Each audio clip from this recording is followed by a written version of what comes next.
at the time there is a bang, the door flies open. There is a quick reference checklist that's laminated in front of them.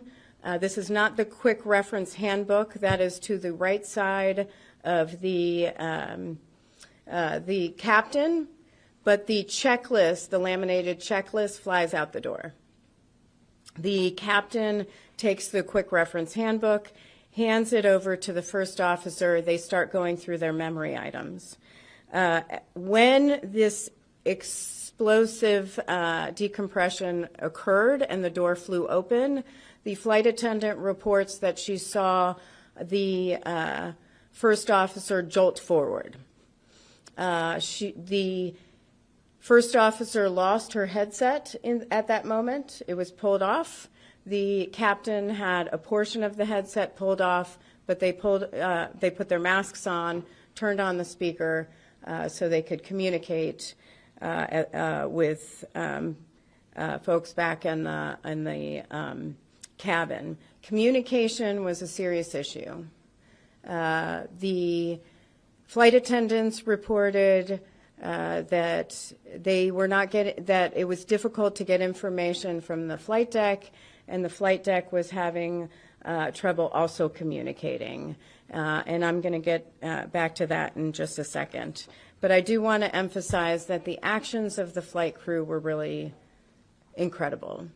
I imagine, and just from talking with everyone who was part of the interviews, it was described as chaos, very loud between the air and everything going on around them, and it was very violent when the rapid decompression and the door was expelled out of the plane. So there was a lot going on, and I just really want to, we want to thank the actions of the flight crew. That was equally heroic. Just the flight crew entirely did an excellent job. Thank you for that. Along with, well, I'll get back to that in a minute. I think I'm going to talk a little bit about the search for the door plug.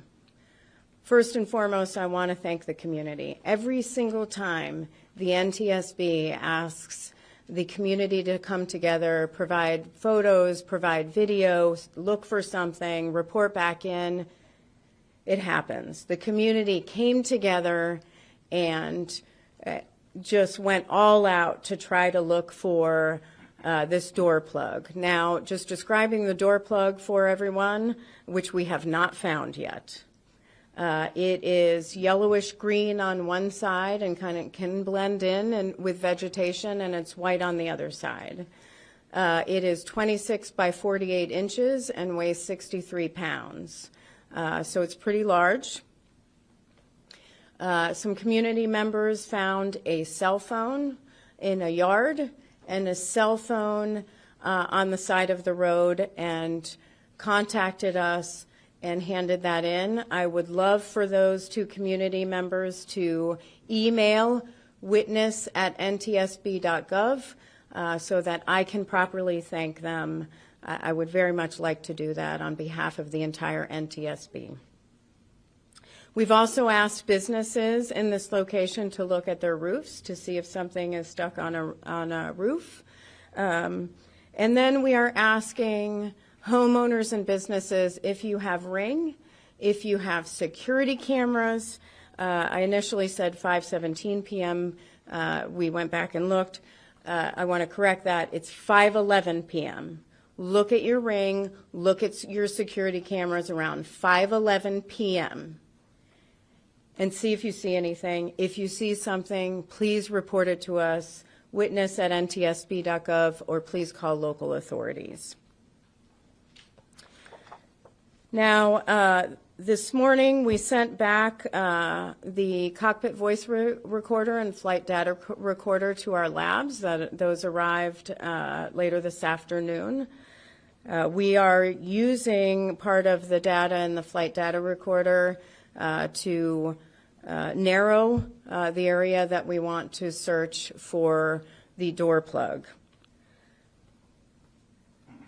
The cockpit voice recorder was completely overwritten. There is nothing on the cockpit voice recorder. Now, the Emergency Operations Center at this point was being established pretty rapidly by Alaska. There was a lot going on the flight deck and on the plane. It's a very chaotic event. The circuit breaker for the CVR was not pulled. The maintenance team went out to get it, but it was right at about the 2-hour mark, and it was completely overwritten. At 2 hours, it re-records over it, so we have nothing from the CVR. I want to focus on that for a second. Since 2018, we've done 10 investigations where the CVR was overwritten. 4 of those were recent runway incursions. We have this event, and back in 2018, there was a very significant near miss with an Air Canada plane that almost landed on a taxiway at San Francisco International Airport. On that taxiway were 4 airplanes with a combined total of about 1,000 people. The Air Canada plane came within 60 feet of coming right down on one of those airplanes that had passengers on it before it began to perform a go-around. The CVR was completely overwritten. The NTSB has many times talked about the need to increase the time on CVRs from 2 hours to 25 hours, which is consistent with Europe and many other countries. Now, the FAA, thankfully, has taken some recent action to issue a notice of proposed rulemaking to extend CVR time from 2 hours to 25 hours, but only on newly manufactured aircraft. So it would not affect this aircraft.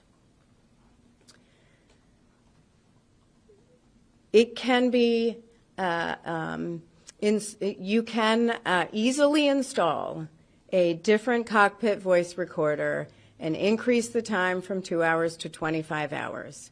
The planes that are in service now can have a life of 40, 50 years. So what that notice of proposed rulemaking is doing is saying everything out there now that can be out there in service for 40 to 50 years will not have 25-hour CVR, but anything that will be manufactured in the future would have 25-hour CVRs. Cockpit voice recorders aren't just convenient for the NTSB to use in investigations or the FAA to use in investigations. They are critical to helping us accurately pinpoint what was going on. And it's key to safety. For Alaska Airlines, they want to know affirmatively what was occurring in the cockpit. Anybody who learns how to fly is taught aviate, navigate, communicate. Communication is key. Why? Because the flight crew on the flight deck do not have situational awareness to what is going on in the back. They need to know what's going on in the cabin, so that communication needs to occur. They have to know how quickly they need to land.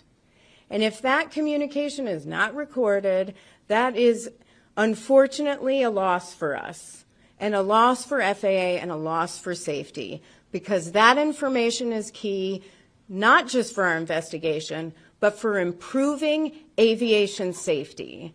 So I'm calling on the FAA to change the rulemaking. You have a notice of proposed rulemaking out right now. We are making comments to that rulemaking. We are calling for 25-hour CVRs in not just new aircraft, but retrofitting aircraft. And if FAA won't do it, we hope Congress will take action in the FAA reauthorization bill to ensure that it does. I cannot emphasize enough how important that is for safety. So with that, I will ask others to monitor ntsb.gov and our social media channels for additional media briefings and additional information that we may want to release. Again, we're trying to provide as much factual information as we can early on so the public knows what we're doing as part of the investigation and finding, and for each of you to know as well. So I will take questions. We'll do, again, I'll call on you. Please provide your name and your affiliation. You had your hand up first. I'm Mike with CNN. Pete Montini, my buddy, is the expert, so forgive me if I mess up any of the parlance. But could we talk about the auto pressurization light that failed 3 times and Alaska Airlines' decision not to allow the aircraft to fly to Hawaii?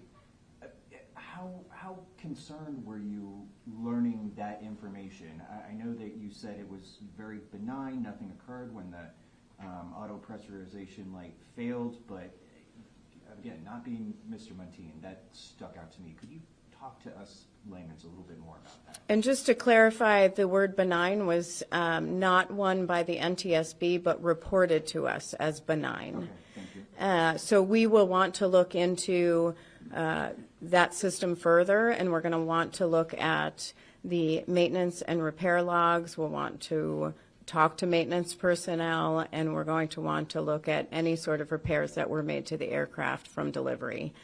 The question, I apologize for the viewers, the question was on the auto pressurization light that illuminated. It's certainly a concern, and it's one that we want to dig into and look at what occurred there. And if there is any relation at all or correlation to what occurred on this event, we don't know that at this time.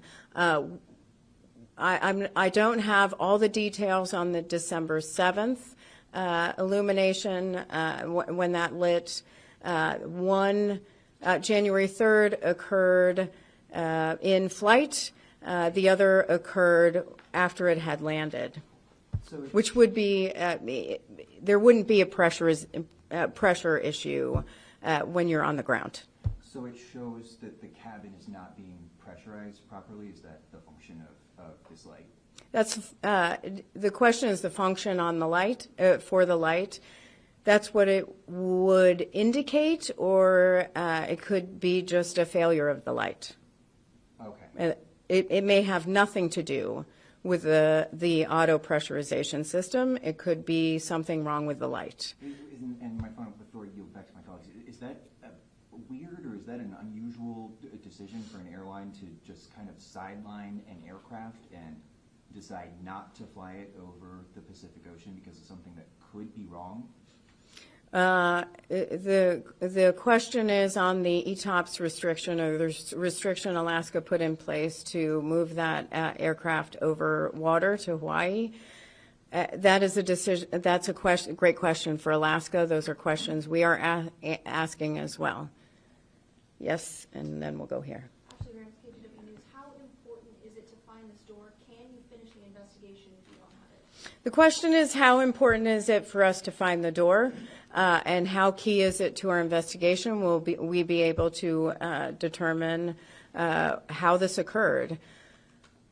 Our structures team is incredibly talented. Our research and engineering team is incredibly knowledgeable. We have a lot of ability in our lab with our microscopes to really look at some of the components more in depth. It's just going to take longer. We'll figure out what occurred here and how it occurred here, but this is a key missing component, and that's why we want to find it.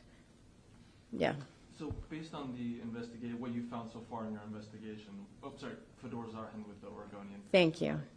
Based on what you found so far, what are the leading theories on what may have happened? What do you think happened? The question is, what are the leading theories on what happened? The NTSB only deals in facts. We don't guess or speculate. We go where the facts lead us, where the evidence takes us. And so right now we are in a fact-finding phase of the investigation. What fact-finding means is we want to document all the evidence. We want to make sure we have all the pictures we have all the that we need, all the components we may need off of the aircraft, that we are asking the right questions for the right information. But the analysis of how this happened occurs later. But Yes. I'll come back to you. Nancy Keats with the Wall Street Journal. Can you go into more detail about how you're going about narrowing where to find the door plug? And just the fact that the CBR was overwritten, does that hamper that search? Any sort of details on how you're going to narrow that field? Yeah, the question is the narrowing of the search area for the door plug. First of all, we used radar returns for narrowing the area to begin with.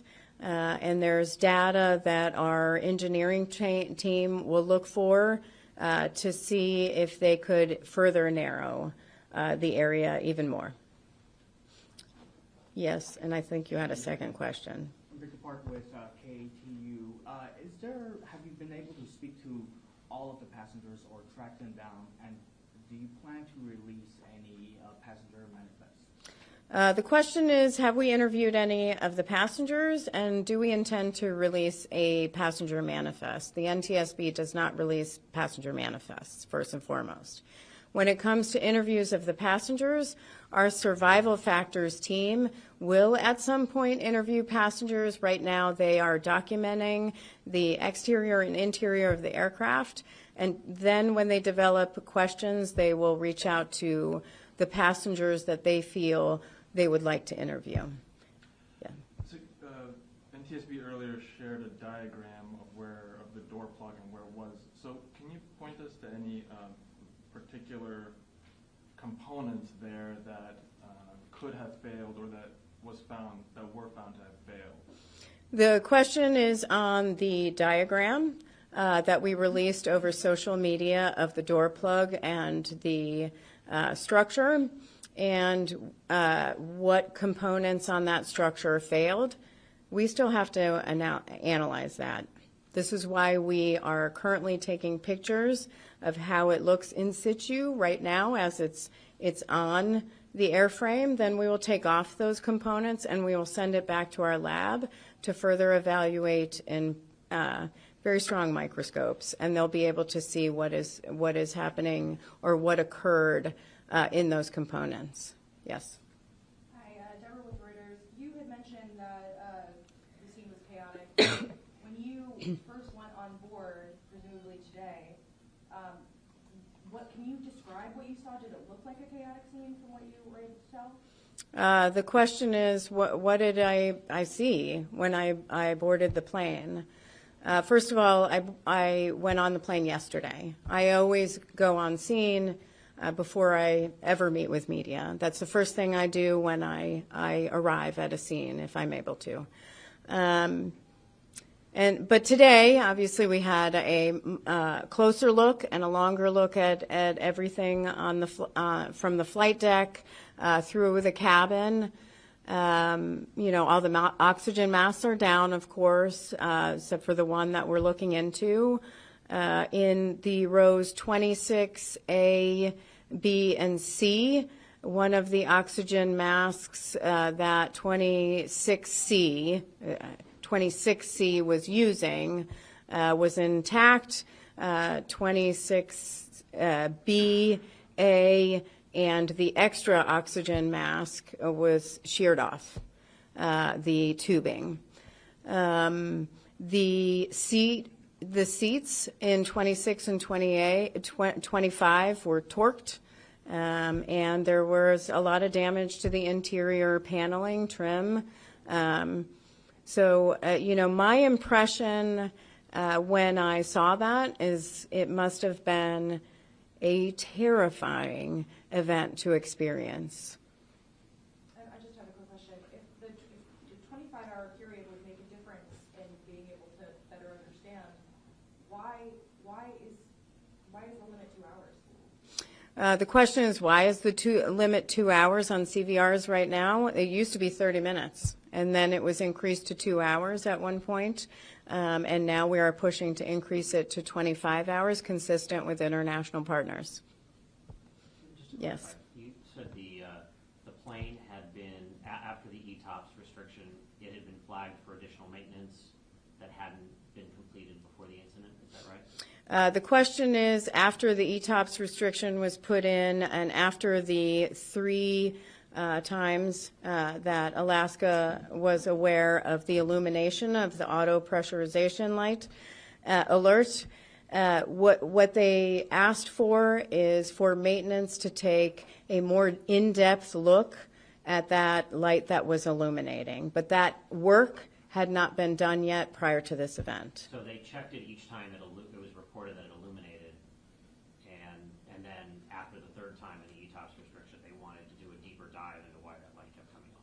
Yeah, so the question is on the 3 times. They did, we have record that it was, they were tested and then reset by maintenance personnel.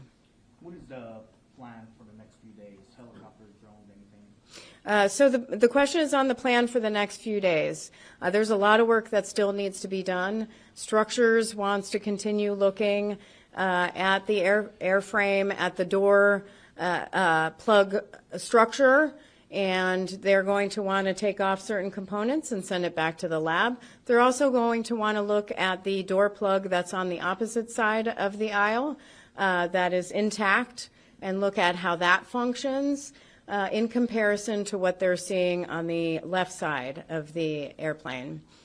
Our survival factors team will be doing interviews of the rest of the flight attendants in the aft of the airplane. Other interviews will take place. We'll look for maintenance records, repair logs. There's a lot of information we still have to collect and a lot we still have to document. Again, we've only been on scene for 24 hours, one day. We have a lot of work to do. This isn't going to be a 1 or 2 days and we're done. This could be, weeks that we're here. As far as the search, we are looking, though I cannot confirm, we are looking to take a helicopter up to search for the door plug and possibly drones as well. I know that some of the homeowners were using their drones to look today. We appreciate that. So more work will be done on that, and we still have our team that will go out. And again, I want to thank the FBI and local law enforcement for their work and their help in helping us search for the door plug. It is key. Thank you for that. Hi, Giselle with NBC News. What's the significance of any of the cell phones that you found? Are they going to help you locate where the door is a little more accurately, or is it just like? What's the significance of the cell phones? Well, cell phones have actually helped us determine some things that occurred after tragedies. I'll mention a mid-air collision investigation that occurred in Ketchikan, Alaska, where cell phones and photos really helped us in our final work on the investigation. So those are key. We'll look through those and then return them. But it also helps in telling us, are we looking in the right area? Associated Press, what clues exactly are you hoping to find on the door when you do find it, and could there be markings that indicate whether it's a manufacturing flaw? The question is, what are we looking for when we get the door? Our structures team will want to look at everything on the door, all of the components on the door to look at witness marks, to look at any paint transfer, what shape the door was in when found. That can tell them a lot about what occurred. Andrew Bissett, Point 6 News. What kind of material was the door plug made from? Is it some kind of aluminum or composite? The question is on the material for the door plug. I don't have that right now, but I will get it for our next press media briefing, and then also I'll make sure that our media team provides that information. Are you Yeah. sure the door is intact? I mean, is there a possibility that it could disintegrate? The question is the door intact? Obviously we're still searching for it, but 2 cell phones were found. I think we can find, hopefully, the door as well. Do you happen to know if the 2 seats near the plug were left vacant intentionally, or if that was just chance? Were the 2 seats left vacant intentionally? They just happened to be empty seats. Claire, you mentioned there were other rows that were damaged apart from 26A, 26, and 25. Can you explain what the damage was in those rows? Yeah, so the question is on the damage in the other rows that weren't 26 or 25. It was everything from trim on the paneling to paneling being pushed out. There was insulation that had been pulled out, or some panels on the floor that had come off. On the windows, you can see, because the paneling came out, you can see into the windows that the plastic portion of the window is pulled back. The seal and the glass portion of the window is fully intact, however. All right, one more question. Have you checked out the lake yet? Commonwealth Lake. It's in the search zone. The question is on the lake. That is on our list on whether we are able to look in that area, but